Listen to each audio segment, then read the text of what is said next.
जानते हैं खतरनाक हुए यास तूफान की।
कुछ दिनों पहले आए ताउते तूफान के बाद अब यास तूफान ने टेंशन बढ़ा दी है। यास तूफान को लेकर देश अलर्ट है। केंद्र सरकार ने तूफान से निपटने की भी तैयारी कर रखी है और इसी के तहत गृह मंत्री अमित शाह ने 4 राज्यों के साथ समीक्षा बैठक की है। बीजेपी अध्यक्ष जेपी नड्डा भी प्रभावित राज्यों के सांसदों के साथ आज शाम वर्चुअल मीटिंग करेंगे। इस बीच नौसेना और वायुसेना पूरी तरह से तैयार है। नौसेना के जहाज और INS डेगा, INS रजाली भी तैयार है। मौसम विभाग के मुताबिक यास तूफान आज बंगाल की खाड़ी में पहुंचेगा। अभी ताउते तूफान की बर्बादी से देश संभला भी नहीं है और एक दूसरा तूफान यानी कि यास तबाही मचाने के लिए तैयार है। ताउते ने भारत के पश्चिमी इलाके में तबाही मचाई। यास का खतरा पूर्वी हिस्से में फिलहाल मंडरा रहा है।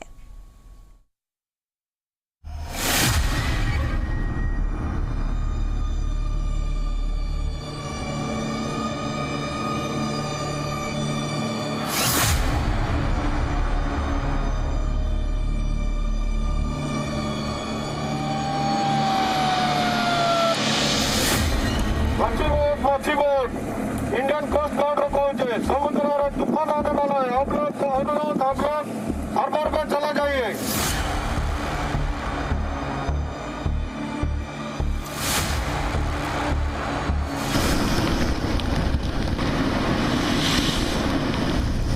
ताउते तूफान से बर्बादी के निशान अभी मिटे भी नहीं है,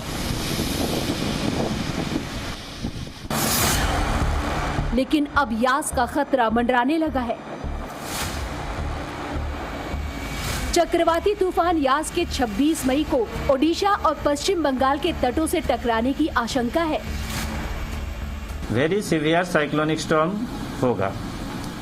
वेरी सीवियर साइक्लोनिक स्टॉर्म होने का बाद 26 मॉर्निंग में ये वेस्ट बंगाल उड़ीसा कोस्ट के नज़दीक पहुंच जाएगा और 26 इवनिंग ये वेस्ट बंगाल और उड़ीसा कोस्ट क्रॉस करेगा between Paradip and Sagar Island as a very severe cyclonic storm. Bengal की खाड़ी के मध्य पूर्वी हिस्से में कम दबाव का क्षेत्र बनने की प्रक्रिया शुरू हो गई है। यही 24 मई तक चक्रवाती तूफान यास का रूप ले लेगा। चक्रवाती यास के उत्तर पश्चिम की ओर बढ़ने की संभावना है, जो 24 मई तक एक चक्रवाती तूफान में तब्दील हो सकता है। इसके अगले 24 घंटे में ये तेज चक्रवाती तूफान का रूप ले सकता है। मौसम विभाग के पूर्वानुमान के मुताबिक की वजह से बंगाल और ओडिशा में 22 से 26 मई तक भारी बारिश हो सकती है। यास तूफान के दौरान हवा की रफ्तार 24 मई को 40 से 50 किलोमीटर प्रति घंटा रह सकती है। वहीं 25 मई को हवा की रफ्तार 50 से 60 किलोमीटर प्रति घंटा रहने की आशंका है। 26 मई की सुबह यास तूफान की रफ्तार 60 से 70 किलोमीटर प्रति घंटा रह सकती है। 26 मई को दोपहर में तूफान की रफ्तार बढ़कर 90 से 110 किलोमीटर प्रति घंटा और 26 मई को ही शाम को तूफान की रफ्तार 155 से 165 किलोमीटर प्रति घंटा तक जा सकती है। जाहिर है एक बार फिर तूफान का बड़ा खतरा भारत के पूर्वी हिस्से पर मंडरा रहा है। इस तूफान से निपटने के लिए प्रधानमंत्री ने बड़ी बैठक की।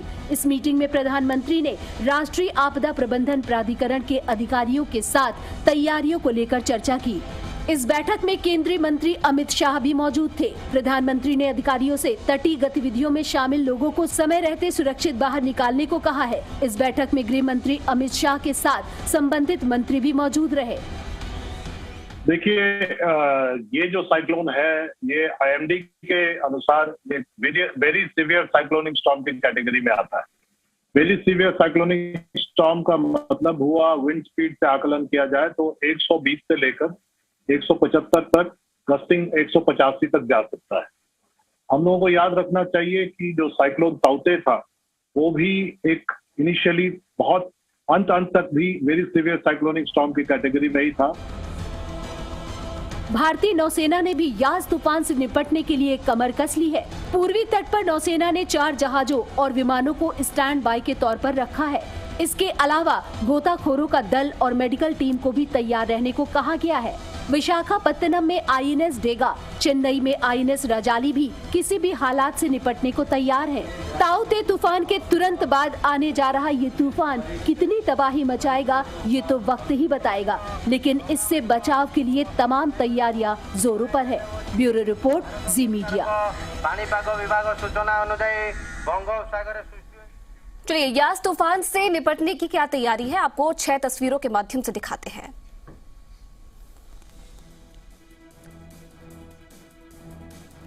ये 6 तस्वीरें आप देख रहे हैं। बंगाल की खाड़ी, ओडिशा, कोलकाता, विशाखापट्टनम और पारदीप और पश्चिम बंगाल में किस तरीके की तैयारी की गई है, क्योंकि ताउते तूफान की अगर बात करें तो भारी तबाही ताउते तूफान ने मचाई थी। उसके बाद सरकार अलर्ट पर है। तमाम बैठकें यहां पर की जा रही हैं और सभी जो NDRF, SDRF की टीमें हैं, नौसेना है, उन्हें कहा गया है कि तैयार रहें, क्योंकि माना यह जा रहा है कि यास तूफान काफी तबाही मचा सकता है और आज शाम तक इसके पहुंचने का फिलहाल अनुमान जताया जा रहा है। और इन 6 तस्वीरों के माध्यम से आप देख सकते हैं कि किस तरीके से जो सभी आपदा प्रबंधन की टीमें हैं उन्होंने तैयारियां पूरी कर ली है। तटों पर वो पहुंच गए हैं, लोगों को सुरक्षित स्थानों पर पहुंचाया जा रहा है।